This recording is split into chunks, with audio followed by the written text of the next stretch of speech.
qarax gaari loo adeegsaday oo ka dhacay isgooska sayidka ee magaalada Muqdisho sidoo warkan inoogu sii faahfaahinayo wariyahana Maxamed Ibraahim Bulbul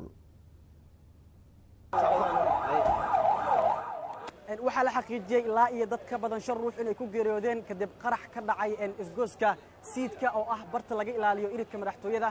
waxaa sidoo kale la xaqiijiyay dadka geeriyooday in ay ku jiraan qaar ka mid ah shaqaalaha dawladda oo rabay in ay gudaha u galaan isla markaana ay rabeen inay ka gudbaan bartan lagu baaro gaadiidka u gudbaya dhinaca madaxtooyada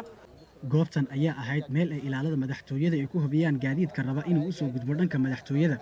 ilaa iyo 5 gaadiid oo nooca raaxada ah ayaana goobtan ku gubatay kuwaas oo sugayay inay ciidamadu hubiyaan kahor inta aysan ka gudbin bartan lagu baaro gaadiidka qaraxan ayaa sidoo kale waxa uu saameeyay dad shacab ah oo marayay wadadan waxaana sidoo kale goobta ku gubtay ugu yaraan 2 gaadiid oo ah mooto bajaaj waxa la xaqiijiyay ilaa ay dad ka badan inay ku dhaawacmeen 10 ruux sida ilaamaha amaanku noo sheegeen qaraxan waxa uu noqonayaa kii ugu horeeyay ee dhaca sanadkan cusub ee 2020ka walina ma jirto mas'uuliyadda qaraxan cid si rasmi ah u sheegatay sidoo kale ilaamaha amaanka ayaa u diiday gaadiidka gurmadka degdega ee Amin Ambulance in ay tirada rasmiga ay wax ka soo gaartay qaraxan ila wadaagto saxaafadda waxa sidoo kale warbaahinta loo diiday in ay gudaha u galaan goobta uu qaraxa ka dhacay Maxamed Bulbul Universal TV